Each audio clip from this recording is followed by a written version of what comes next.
Hello, it's Riley bringing you this week's patient update. We have a few new patients in our care this week and an exciting update on the northern saw-whet that has been in our care. Northern saw-whet owl 2615 has been in our care for around a month, recovering from a presumed window strike. This patient has shown great improvement in flight since being placed in a larger patient care unit and was released on Thursday back in Tetonia. Part of the release process for every raptor in our care involves recording morphometrics, as well as banding each bird. For this saw-whet owl, aging was done by observing the wings under a UV light.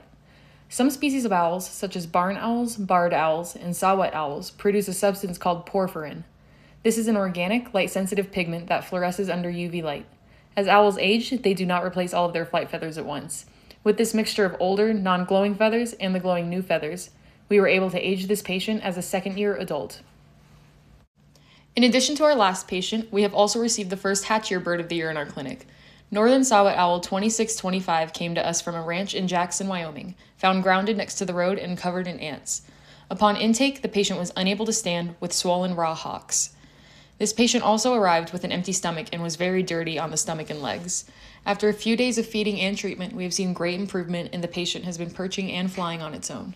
Swainson's Hawk 2622 came into our clinic after a vehicle strike that resulted in the patient becoming stuck in the grill of a car in Pocatello, Idaho. Upon initial assessment, we found soft tissue injuries on the right shoulder and left elbow of the patient, as well as a notably lethargic behavior. With cage rest and anti-inflammatory medications, the patient is now able to fly short distances and has been moved from our ICU to a larger patient care unit, where the patient can have more room to fly and regain strength in the wings. Swainson's Hawk 2623 came into our clinic from Yukon, Idaho, with a shoulder injury as well as a fractured radius. The treatment plan for this patient currently involves using a figure-8 wrap to help stabilize the fracture against the ulna, as well as anti-inflammatory medications. That's all for this week's patient update. If you want to continue to do your part in keeping wild birds wild, you can click the link below to donate or visit our website directly. All donations this month up to May 31st will be matched up to $20,000 due to generous donations for our Fledge Pledge. You can find more information about this on our Instagram. Thanks. See you next week.